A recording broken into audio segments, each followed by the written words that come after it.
తెలంగాణలో ఐఏఎస్ అధికారులు భారీగా బదిలీ అయ్యారు. ఈ మేరకు ప్రభుత్వం ఉత్తర్వులు జారీ చేసింది. ఫైనాన్స్ కమిషన్ సెక్రటరీగా Smita Sabharwal, good governance vice chairman గా శశాంక్ గోయల్, జీహెచ్ఎంసీ కమిషనర్ గా ఆర్వి కర్జన్, యాదగిరిగుట్ట ఈవోగా ఎస్ వెంకట్రావు, కార్మిక శాఖ ప్రిన్సిపల్ సెక్రటరీగా దానకిషోర్, ఫ్యూచర్ సిటీ కమిషనర్ గా శశాంక, జెన్కో సీఎండీగా హరీష్, హెల్త్ డైరెక్టర్ గా సంగీత సత్యనారాయణ, పరిశ్రమలు పెట్టుబడుల సీఈఓగా జయేష్ రంజన్, హెచ్ఎండిఏ సెక్రటరీగా ఇలం భర్తీలను నియమించారు.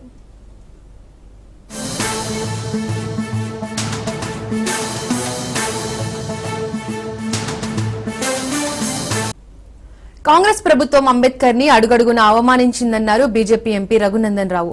మాసబ్ ట్యాంక్ లోనే ఖాజా మెన్షన్ లో జరిగిన జయంతి ఉత్సవాల సెమినార్ లో రఘునందన్ పాల్గొన్నారు. అంబేద్కర్ ఎలక్షన్స్ లో నిలబడితే కాంగ్రెస్ ప్రభుత్వం ఆయనకు వ్యతిరేకంగా మరో వ్యక్తిని నిలబెట్టి ఓడగొట్టిందన్నారు. ఇప్పుడు అంబేద్కర్ అంటే గౌరవం ఉన్నట్లు నటిస్తున్నారని ప్రజలు అది తెలుసుకోవాలని రఘునందన్ కోరారు.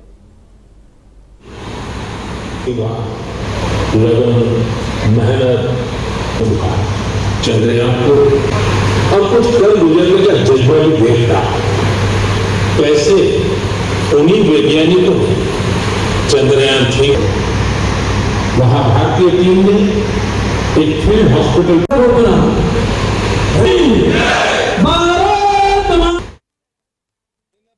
సమ్మిట్ పేరిట భాగ్యనగరానికి ఇచ్చేసినటువంటి ప్రతిపక్ష నాయకుడు బాధ్యత లేకుండా మాట్లాడడం అనేది దురదృష్టకరం. పార్లమెంట్ లో ఆయన ఇష్టం ఉన్నంతసేపు మాట్లాడతాడు, స్పీకర్ అనుమతి ఇచ్చినంతసేపు మాట్లాడతాడు. మళ్ళా బయట దేశాలకు పోయినప్పుడు, బయట ప్రాంతాలకు పోయినప్పుడు భారత ప్రజాస్వామ్యానికి ఏదో ముప్పు వాటిల్లింది అన్నట్టు పార్లమెంట్ లో ప్రతిపక్షాల గొంతు నొక్కేస్తురని తప్పుడు మాటలు మాట్లాడడం అనేది లోక్సభలో ప్రతిపక్ష నాయకుడు రాహుల్ గాంధీ గారికి తగదు. నిజంగా మీ పార్టీ ఒక నీతికి, ఒక సిద్ధాంతానికి కట్టుబడి ఉండేది ఉంటే మీరు పార్లమెంట్ లో మాట్లాడినో చెప్పి రాహుల్ గాంధీ గారు కూలగానైనా ఎందుకు అంటే ఎవరు ఎంత ఉంటే వాళ్ళకి అంత ఇస్తామన్నారు. మరి రాహుల్ గాంధీ గారు నిన్న మీరు తెలంగాణకు వచ్చి రేవంత్ రెడ్డి గారితో వేదిక పంచుకున్నప్పుడు నీ రాష్ట్రంలో కులగణన జరిగింది కదా, ఆ కులాలకి ఆయా సంఖ్య ప్రకారం మంత్రి పదవులు ఇయ్యమని చెప్పి రాహుల్ గాంధీ రేవంత్ రెడ్డి గారికి ఎందుకు చెప్పలేకపోయిందంటే కాంగ్రెస్ నోటితో మాట్లాడుతుంది, నొసలుతో ఎక్కిరిస్తుంది. ఎప్పుడు కాంగ్రెస్ పేద ప్రజలని వంచిస్తుంది. నిన్న Bharat welcome back. CM Revanth రెడ్డితో శాంతి చర్చల కమిటీ నేతలు సమావేశమయ్యారు. మావోయిస్టులతో కేంద్ర ప్రభుత్వం శాంతి చర్చలు జరిపేలా చొరవ చూపాలని విజ్ఞప్తి చేశారు. కాల్పుల విరమణకు కేంద్రాన్ని ఒప్పించాలని సీఎంని కోరారు. జస్టిస్ చంద్రకుమార్, ప్రొఫెసర్లు హరగోపాల్, అన్వర్ ఖాన్ అండ్ దుర్గా ప్రసాద్, జంపన్న, రవిచందర్లు సీఎంకు వినతి పత్రం అందించారు.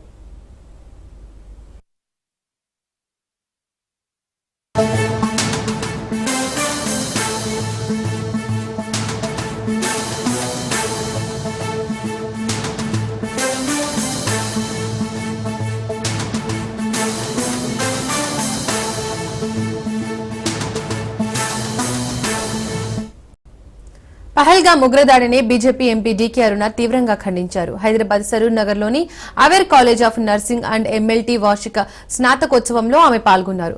కాశ్మీర్ పహల్గామ్ పై ఉగ్రదాడిపై స్పందించారు. 26 మందే చనిపోయారని సిద్దరామయ్య మాట్లాడడం సిగ్గుచేటన్నారు. మతం అడిగి చంపడం దారుణమన్నారు. పాకిస్తాన్ తగిన మూల్యం చెల్లించుకోక తప్పదన్నారు డీకే అరుణ. ప్రతి హిందువు జరిగిన ఘటనను గుర్తుంచుకోవాలన్నారు. 2050, so we hope to reach newer goals and many more. Students are requested. Yes.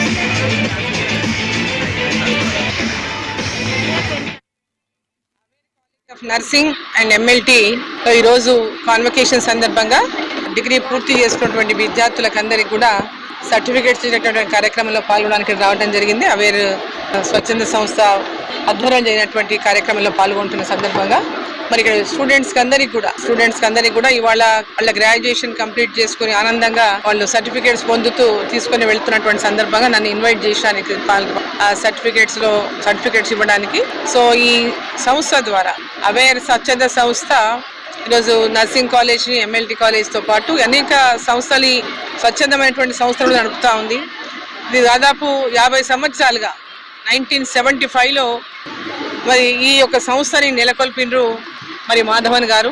అప్పటి నుంచి అనేక కార్యక్రమాలు చేపడుతూ గ్రామీణ ప్రాంతాల్లో రూరల్ డెవలప్మెంట్ కానీ ఉమెన్ ఎంపవర్మెంట్ కానీ అదేవిధంగా ఎడ్యుకేషన్ జనం జన ప్రభంజనం ఇసుకేస్తే రాలనంత జన సందోహం వరంగల్ పోరుగల్లుగా మారిపోయింది. ఎల్కతుర్తి గులాబీమయమైంది. 25 ఏండ్ల బీఆర్ఎస్ సభ బాహుబలి సినిమాను తలపించింది. గులాబీ దళపతి పిలుపుతో కార్యకర్తలు తండోపతండాలుగా తరలివచ్చారు. అధినేతను చూసేందుకు పల్లె పట్టణం తేడా లేకుండా కదిలారు. బండెనక బండి కట్టినట్లుగా గులాబీ జాతర సాగింది. కేసీఆర్ మాట వినేందుకు, కేసీఆర్ బాట పట్టేందుకు ఉప్పెనలా తరలివచ్చారు.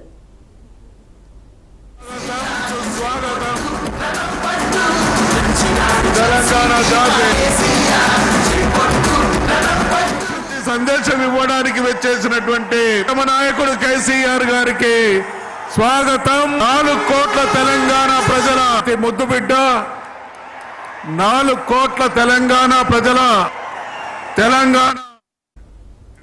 ఎల్కతుర్తి వేదికగా రణగర్జన చేశారు బీఆర్ఎస్ అధినేత కేసీఆర్. కాంగ్రెస్ పై నిప్పులు చెరిగారు. తెలంగాణకు కాంగ్రెసే నెంబర్ 1 విలన్ అంటూ ఘాటు వ్యాఖ్యలు చేశారు కేసీఆర్. 25 ఏండ్ల నాడు గులాబీ జెండా ఎగిరిందని గుర్తు చేశారు. జన్మభూమిని మించిన భూమి మరొకటి లేదన్నారు కేసీఆర్. వలసవాదుల విష కౌగిలిలో ఉన్న తెలంగాణకు విముక్తి కల్పించామన్నారు. ఉద్యమాలతోనే తెలంగాణ సిద్ధించిందన్నారు కేసీఆర్. తెలంగాణ రాష్ట్రం సాధించామన్న కేసీఆర్ ప్రజలు దీవిస్తే 10 ఏళ్లు పాలించామన్నారు. నాడు కాంగ్రెస్ టీడీపీ నేతలు పదవుల కోసం పెదవులు విరిచారని మండిపడ్డారు.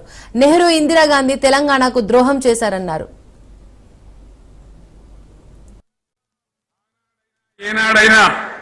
ఈనాడైనా తెలంగాణకు విలన్ నంబర్ 1 కాంగ్రెస్ పార్టీ అని మనవి చేస్తా ఉన్నా. మనందరికీ కూడా తెలిసే విషయం. తెలంగాణ హైదరాబాద్ స్టేట్ పేరుతో ఉన్ననాడు ప్రజలు వద్దంటుంటే కూడా బలవంతంగా తెలంగాణను ఆంధ్రతో కలిపిన వాళ్ళే బలవంతంగా ఆనాడు ఆంధ్రలో విలీనం చేసింది కాంగ్రెస్ పార్టీ, జవహర్లాల్ నెహ్రూ. ఆనాడు కాంగ్రెస్ లో టీడీపీలో ఉన్నటువంటి నాయకులు పదవుల కోసం పెదవులు మూసిండ్రు తప్ప ఏనాడు నోరు తీసి కొట్టాడలేదు. గులాబీ జెండా ఎగిరేదాకా కనీసం తెలంగాణ సోయిని కూడా ప్రదర్శించలేకపోయినారు. తెలంగాణ కోసం అవసరమైన ప్రతి సందర్భంలో పదవులు త్యాగం చేసిన వాళ్ళు బీఆర్ఎస్ బిడ్డలు అని చెప్పి నేను గర్వంగా మనవి చేస్తా ఉన్నా. కానీ పదవుల కోసం తెలంగాణను ఆగం చేసిన వాళ్ళు ఆనాడున్నటువంటి కాంగ్రెస్ నాయకులు అని చెప్పి కూడా నేను మనవి చేస్తా ఉన్నా. ఇలా కేంద్ర ప్రభుత్వం కగార్ అనే ఆపరేషన్ పేరు మీద ఛత్తీస్గఢ్ లో యువకులను, గిరిజనులను ఊచకోత పోతా ఉన్నారు. ధర్మం కాదు. వీళ్ళు ఏమైతున్నది, నక్సలైట్లు ప్రతిపాదన పెడుతున్నారు. మేము ప్రభుత్వం దగ్గరకు వచ్చి చర్చలు చేయడానికి సిద్ధంగా ఉన్నాము అంటున్నారు. నేను కోరుతా ఉన్న కేంద్ర ప్రభుత్వాన్ని, బలం ఉన్నది కదా అని చంపుకుంటా పోవుడు కాదు, అది ప్రజాస్వామ్యం కాదు. ఆపరేషన్ కగార్ వెంటనే ఆపేయండి. వాళ్ళని పిలిచి, ఆ నక్సలైట్లను పిలిచి డెమోక్రటిక్ స్పేస్ ఇచ్చి చర్చలు జరపండి. వాళ్ళు ఏం మాట్లాడతారో చూడండి. అది కూడా నల్లనా తెల్లనా దేశం ముందరికి రాని. కానీ అట్లా కాదు, మొత్తం ఏరి పారెత్తాం, కోసి పారెత్తాం, నరికి పారెత్తాం అంటే మిలిటరీ ఉన్నది మీ దగ్గర కొడతారు. కానీ ప్రజాస్వామ్యం అనిపించుకోదు. ఈ మాట ఢిల్లీకి ఉత్తరం పంపిద్దామా తీర్మానంగా భావించి దాన్ని కేంద్రానికి పంపిద్దాం. ఇక బీజేపీ కథ 11 ఏళ్ళ రాజ్యం చేయబట్టి తెలంగాణకు 11 రూపాయలు ఇచ్చిండ్రా. వాటిదే బొబ్బ బబ్రాజమానం భజగోవిందం, పుష్కప్రియాలు, శూన్యాస్తాలు తప్ప ఏమి ఇయ్యలే. 157 కాలేజీలు పెడితే మెడికల్ కాలేజీలు ఒక్కటన్నా తెలంగాణకి ఇచ్చిండ్రా? ఒక ప్రాజెక్ట్ కన్నా జాతీయ హోదా ఇచ్చిండ్రా? ఇక కాంగ్రెస్ వాడు ఇట్లా అంటే బీజేపీ వాడు అట్లా. ఏది లేదు. ఉల్టా మనయే ఖమ్మంలో 7 మండలాలు గుంజుకున్నారు. సీలేరు ప్రాజెక్టు గుంజుకున్నారు. నరేంద్ర మోడీ మాట్లాడతాడు, ఏం మాట్లాడతాడు? తెలంగాణ వచ్చిందిరా అని తెలంగాణలో సంతోషపడితే తల్లిని చంపి బిడ్డను బతికిచ్చిండ్రు అంటాడు. ఎన్నోసార్లు అంటాడు, ఒక్కసారి కాదు. మరి కాంగ్రెస్ వచ్చి ఏడాది అర్థమా? మరి ఏం మాయరోగం వచ్చే, ఏం బీమార్ వచ్చే, ఏమేమి చెప్పిరి, ఎన్నెన్ని చెప్పిరి? మీకు కావాల్సింది ఇదే కదా. చెప్తా ఇక వరుస బట్టి గోల్మాల్ దింపుట్ల కాంగ్రెస్ ను మించిన వాళ్ళు లేడు, అబద్ధాలు చెప్పుట్ల కాంగ్రెస్ ను మించిన వాళ్ళు లేడు. ఎన్ని చెప్పిరి? చెప్పిండ్రా? ఏమిత్తాడా కేసీఆర్? రైతు బంధు 10,000 ఇస్తాడు, మేము 15 ఇస్తాం. 10,000కు 15,000 ఇస్తామని అన్నారా? కేసీఆర్ పెన్షన్లు 2,000 ఇస్తాడు, మేము 4,000 ఇస్తాం చెప్పిండ్రా? ఇంకేం చెప్పిండ్రు? కేసీఆర్ ఇంట్లో 2 ఉంటే ఒకరికే ఇస్తాడు, మేము ముసలోనికి 2కి ఇస్తాం. కేసీఆర్ 4,000 ఇస్తాడు పెన్షన్, మేము 6,000 ఇస్తామని అన్నారా? ఇక చదువుకునే ఆడిపోరగాళ్ళకు స్కూటీలు కొనిస్తామని కొనిచ్చారా? అన్నారైతే అన్నారు కదా. విద్యార్థులకేమో విద్యా కార్డు ఇస్తామని, 5 లక్షల గ్యారంటీ కార్డు, బ్యాంక్ కార్డు ఇస్తామని ఎన్ని మాటలు చెప్పారు. ఇక ఉరుకురి ఒకరినుకోడు ఉరుకురి 2 లక్షల లోన్ తెచ్చుకొని డిసెంబర్ 9 నాడే కథం, ఒక కలంపోటుతోనే కథం. మరి చేసిండ్రా? చెయ్యలే. కళ్యాణ లక్ష్మి కేసీఆర్ 1,00,000 రూపాయలు ఇస్తాడు, మేము వస్తే తులం బంగారం కూడా కల్పిస్తామని అన్నారా? ఏమన్నా నత్తందా? ఇక హామీలు ఇచ్చుడు కాదు, పెద్ద పెద్ద బుక్కులు వంచి ఊరూరికి వంచారు. సిగ్గులేక ఊళ్ళ పొంట తిరిగి బాండ్ పేపర్లు రాసిచ్చారు. బాండ్ పేపర్లు మేము కింటాలకు 500 బోనస్ ఇస్తాం, మక్కలకి ఇస్తాం, వడ్లకి ఇస్తాం, ప్రతి పంటకి ఇస్తాం. వీటితోని ఒక 420 హామీలు చెప్పారు. అలా నోటికి మొక్కాలి. మాది పేద పార్టీ, 120 ఏళ్ళ అనుభవం ఉన్న పార్టీ, మమ్మల్ని మించిన సిపాయిలు లేరు అని ఒకటి జబ్బలు తరిచే, ఒకటి మెడలు తరిచే డైలాగులు కొట్టి మేము ఇచ్చేస్తామన్నారు. ఇచ్చిండ్రా? ఇయలే.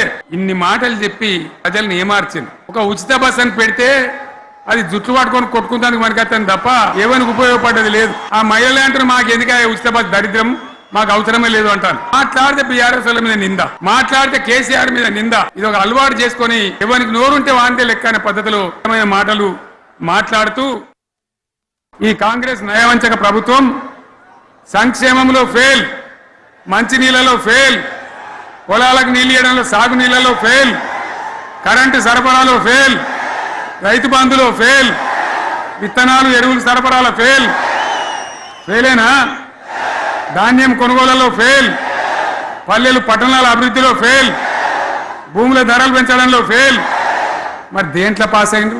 ఎటుపడితే అటు ఒర్రుడు, దేవుళ్ళ మీద ఒట్లు పెట్టుడు, అబద్ధ వాగ్దానాలు చేసుడు, 20-30% కమిషన్లు తీసుకున్నాడు, సంచులు నింపుడు, సంచులు మోసుడు. అంతేనా? కరెక్టేనా ఈ మాట అన్నా? కరెక్టేనా? నేను చెప్పి అన్ని ఫెయిల్ అయిందా ఈ ప్రభుత్వం? నిజమైతే ఒకసారి చేతులు లేవట్రా దయచేసి, స్టేజ్ మీద లేవట్రా. ఫెయిలేనా?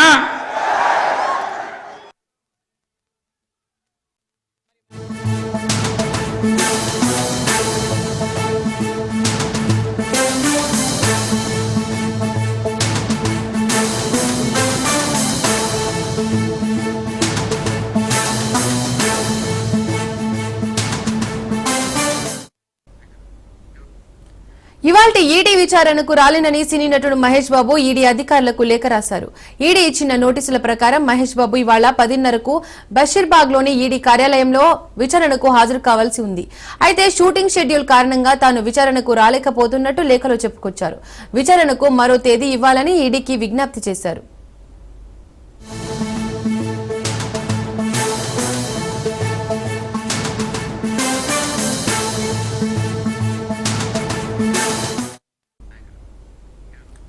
ప్రముఖ రియల్ ఎస్టేట్ సంస్థ సాయి సూర్య డెవలపర్స్, సురానా గ్రూప్స్ కంపెనీల ప్రమోషన్ కోసం మహేష్ బాబు 5.90 కోట్ల పారితోషికం తీసుకున్నారని, మనీ లాండరింగ్ కు పాల్పడినట్టు, ఈ కంపెనీలో పెట్టుబడులు పెట్టేలా ప్రజలను ప్రభావితం చేశారనే ఆరోపణలతో టాలీవుడ్ సూపర్ స్టార్ మహేష్ బాబుకు ఈ నెల 22న ఈడీ అధికారులు నోటీసులు జారీ చేశారు.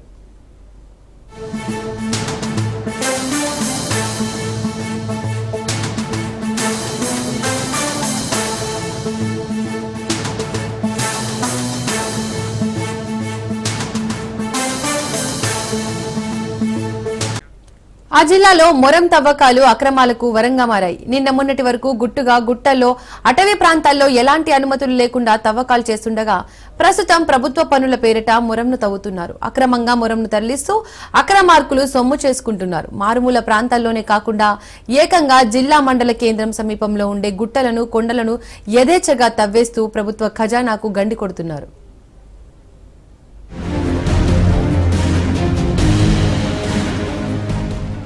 కామారెడ్డి జిల్లాలో మొరం తవ్వకాలు అక్రమార్కుల పాలిట వరంగా మారాయి. ఒకవైపు అటవీ ప్రాంతంలో ఎలాంటి అనుమతులు లేకుండా తవ్వకాలు చేస్తుండగా మరికొన్ని చోట్ల ప్రభుత్వ పనుల పేరిట మొరంను అక్రమంగా తరలిస్తూ సొమ్ము చేసుకుంటున్నారు అక్రమార్కులు. జిల్లాలోని బాన్సువాడ, ఎల్లారెడ్డి డివిజన్లలో యథేచ్ఛగా మొరం అక్రమ రవాణా కొనసాగుతుంది. జుక్కల్, గాంధారి, పిట్లం, బీర్కూరు మండల కేంద్రాల శివార్లతో పాటు గ్రామాలు, తండాలలోని ప్రభుత్వ, ప్రైవేటు స్థలంలోనే భారీ గుట్టలను పెండి చేస్తున్నారు. ఈ తవ్వకాలకు స్థానిక రెవెన్యూ సిబ్బందితో పాటు స్థానికంగా ఉండే ప్రజాప్రతినిధుల అండదండలు ఉన్నాయనే విమర్శలు వినిపిస్తున్నాయి. విలువైన ప్రకృతి సంపదను అడ్డగోలుగా అక్రమార్కులు కొల్లగొడుతుండటంతో రాయల్టీ రూపంలో ప్రభుత్వానికి రావాల్సిన ఆదాయానికి సైతం గడ్డి కొడుతున్నట్లు ఆరోపణలు ఉన్నాయి.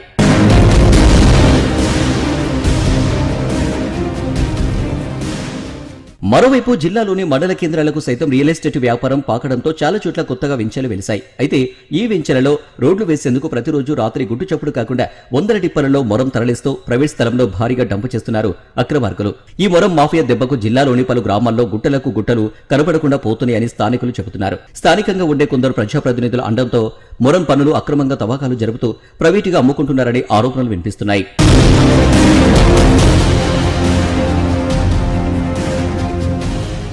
మరోవైపు ప్రభుత్వ రహదారుల నిర్మాణాలకు సైతం మొరం అవసరం కావడంతో కాంట్రాక్టర్లు యథేచ్ఛగా తవ్వకాలు చేస్తున్నారు. నిబంధనల ప్రకారం కాంట్రాక్టర్లు జిల్లా యంత్రాంగం నుంచి మొరం తవ్వకాలు చేసుకోవడానికి సంబంధిత శాఖల అధికారుల సిఫారసుతో క్వారీల కోసం ప్రత్యేకంగా దరఖాస్తు చేసుకోవాల్సి ఉంటుంది. మైనింగ్ శాఖ అనుమతి పొందిన తర్వాత పోలీస్ శాఖకు సమాచారం ఇచ్చి మొరం తవ్వకాలు చేపట్టాలి. కానీ ఇవన్నీ పట్టించుకోకుండానే కాంట్రాక్టర్లు ఇష్టారాజ్యంగా ఎక్కడ ప్రభుత్వ భూములు, కొండలు, గుట్టలు ఉంటే అక్కడ మొరం అక్రమంగా తవ్వకాలు చేస్తున్నారన్న ఆరోపణలు ఉన్నాయి. ప్రభుత్వ స్థలంలోని గుట్టలను, అసైన్మెంట్ భూముల్లో ఎలాంటి అనుమతులు లేకుండా మొరం తవ్వకాలు చేస్తూ స్థానికంగా నిర్వహించే వెంచర్లకు తరలిస్తున్నారు. వెంచర్లలో వేసే రోడ్లకు ఈ మొరాన్ని ఉపయోగిస్తూ దర్జాగా దందా కొనసాగిస్తున్నారు.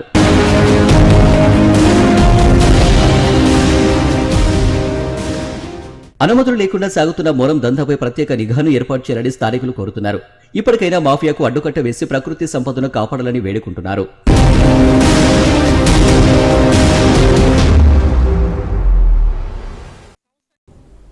Welcome back. సృష్టిలో ప్రతి ప్రాణికి మూల కారణం అమ్మ. అమ్మంటే కదిలే దైవం. తల్లిని మించిన ప్రేమమూర్తి ఈ ప్రపంచంలోనే లేదంటే అతిశయోక్తి కాదు. అమ్మ కోసం ఉద్యోగం వదులుకొని ఆధ్యాత్మిక యాత్ర చేపట్టాడు. వృద్ధాప్యంలో ఉన్న తల్లిదండ్రులను పట్టించుకోని కలికాలంలో అమ్మకు అన్ని తానే శభాష్ అనిపించుకుంటున్నాడు. తండ్రి ఇచ్చిన స్కూటర్పై 4 దేశాలలో 1,00,000 కిలోమీటర్ల మహాయాత్రకు పూనుకున్నాడు.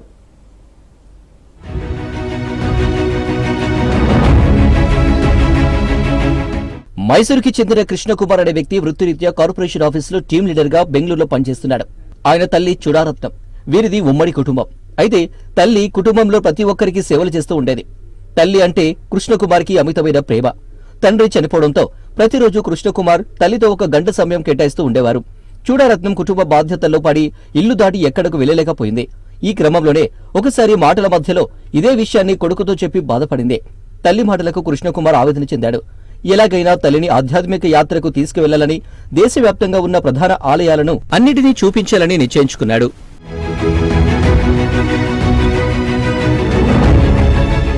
2018లో తన కార్పొరేట్ ఉద్యోగానికి రాజీనామా చేశాడు. ఉద్యోగం వదిలేసి ఇంటికి వచ్చాక తల్లితో కలిసి తన తండ్రి కొనిచ్చిన స్కూటర్పై ఆధ్యాత్మిక యాత్ర ప్రారంభించాడు. వారం రోజుల్లో 2,673 కిలోమీటర్లు ప్రయాణం చేశారు. భారతదేశం మొత్తం తిరిగి 96,952 కిలోమీటర్లు ప్రయాణం చేసి దేశంలో ఉన్న ప్రతి ఒక్క దేవాలయ దర్శనం స్కూటర్ పైనే చేసుకున్నారు. ఒక భారతదేశమే కాకుండా భూటాన్, నేపాల్, మయన్మార్ దేశాల్లో కూడా స్కూటర్ పైనే ప్రయాణం చేసి అన్ని దేవాలయాలను సందర్శించారు తల్లి కుమారుడు. బద్రీనాథ్, కేదార్నాథ్, కాశ్మీర్, వైష్ణోదేవి, పరశురామ్ కుండ్, శక్తిపీఠాలు, జ్యోతిలింగాలు, భారత్ చైనా సరిహద్దులోని అతి ఎత్తైన ప్రాంతం తవాంగ్, మేచుక వంటి ప్రదేశాలను సైతం వీరు సందర్శించారు. ఈ యాత్రలో కృష్ణకుమార్ తన తల్లికి లెక్కలేనని ఆలయాలను స్వయంగా చూపించాడు. ఈ తల్లి తనయులను కేవలం పట్టణాలకే కాకుండా చిన్న చిన్న గ్రామాలు, అక్కడ ఉన్న ఆలయాలను కూడా సందర్శిస్తూ ముందుకు సాగారు. తండ్రి 2015లో మరణించడంతో తల్లి తీవ్రంగా కుమిలిపోతున్న సమయంలో పరిస్థితి గమనించిన కృష్ణకుమార్ తన కొలువును వదులుకొని తల్లి కోసం నిత్య బ్రహ్మచారిగా మారి తల్లిని దేశం మొత్తం తిప్పుతూ దైవ దర్శనాలు చేస్తూ నేడు భద్రాచలానికైతే వచ్చాడు.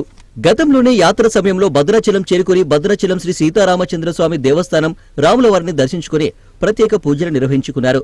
ఎక్కడైతే ప్రారంభం జరిగిందో అక్కడే ముగింపు జరగాలని భద్రాచలం రావడం జరిగిందని కృష్ణకుమార్ తెలిపారు. అమ్మకిచ్చిన మాట కోసం ఈ యాత్రలు చేస్తున్నానని కృష్ణకుమార్ చెప్పారు. మాట ఇస్తే దానిని నెరవేర్చడం ముఖ్యమని, బయటి ప్రపంచాన్ని చూడని తన అమ్మకు తాను దేశమంతా చూపించానని, ఎంతో క్లిష్టమైన ప్రాంతాలకు సైతం స్కూటర్పై చేరుకున్నామన్నారు. అమ్మకు సేవ చేయడం, అమ్మతో ఉండడం చాలా సంతృప్తిని, ఆనందాన్ని ఇస్తుందని అన్నారు. నా పేరు కృష్ణకుమార్, 45 ఇయర్స్. మా తల్లి గారి పేరు శ్రీమతి చూడారత్నమ్మ. మాది మైసూరు, కర్ణాటకం. తల్లి గారు ఉదయం నుంచి రాత్రి వరకు అన్ని పనులు, అన్ని వంట పని, ఇంటి పని, ఎప్పుడూ పనిలోనే ఉండేవారు. 15లో మా తండ్రి గారు కాలధర్మ చేశారు. అప్పుడు నేను బెంగళూరులో కార్పొరేట్ టీమ్ లీడర్గా పని చేసేవాను. సో మా తల్లి గారు ఒకరోజు మాటలు సందర్భాలు, అమ్మ మీరు తిరువణ్ణామలై, తిరుక్కోయిలు, తిరువారంగం, తిరునల్వేలి, తిరుపట్టూరు, తిరువనంతపురం, తిరుపతి చూశారమ్మా అడిగాను.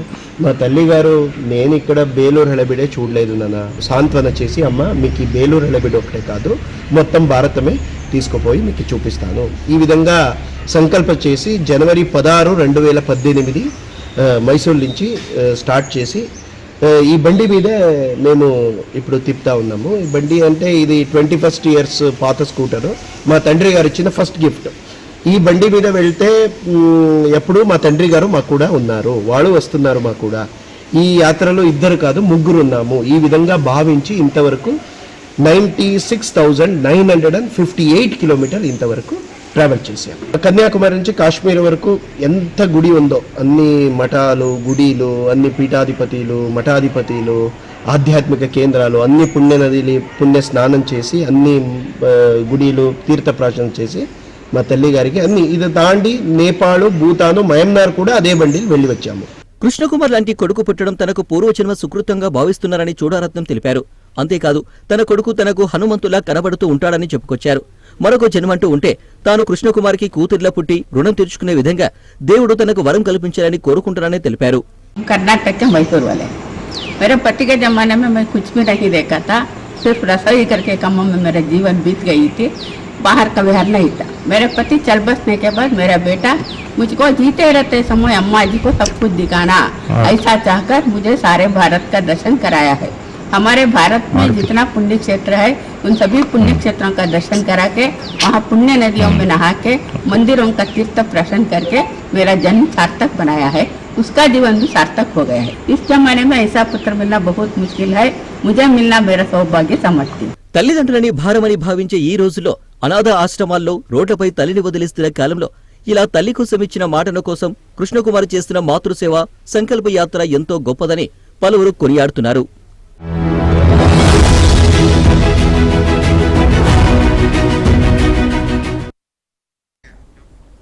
తెలంగాణ ప్రభుత్వ నూతన ప్రధాన కార్యదర్శిగా సీనియర్ ఐఏఎస్ అధికారి రామకృష్ణరావు నియమితులయ్యారు. ఈ నెలాఖరున శాంతికుమారి రిటైర్డ్ అవుతుండటంతో రామకృష్ణరావుకు సీఎస్ బాధ్యతలు అప్పగిస్తూ ఉత్తర్వులు జారీ చేసింది. కాగా 1990 ఐఏఎస్ కు బ్యాచ్ కు చెందిన రామకృష్ణరావు ప్రత్యేక తెలంగాణ ఏర్పడిన నాటి నుండి ఆర్థిక శాఖ బాధ్యతలు నిర్వహిస్తున్నారు. ఈయన వచ్చే ఆగస్టులో రిటైర్డ్ కానున్నారు. ప్రస్తుతం ఉన్న ఐఏఎస్ లలో సీనియర్ గా ఉన్నారు. ఆర్థిక శాఖలో ఈయన చేసిన సేవలు ఆర్థికంగా రాష్ట్రాన్ని ముందుకు నడిపించడంలో అనుభవం తోడ్పడుతుందనే ఉద్దేశంతో సీఎస్ గా నియమించినట్లు తెలుస్తోంది. రామకృష్ణరావు గతంలో నల్గొండ జాయింట్ కలెక్టర్ గా, గుంటూరు కలెక్టర్ గా పనిచేశారు.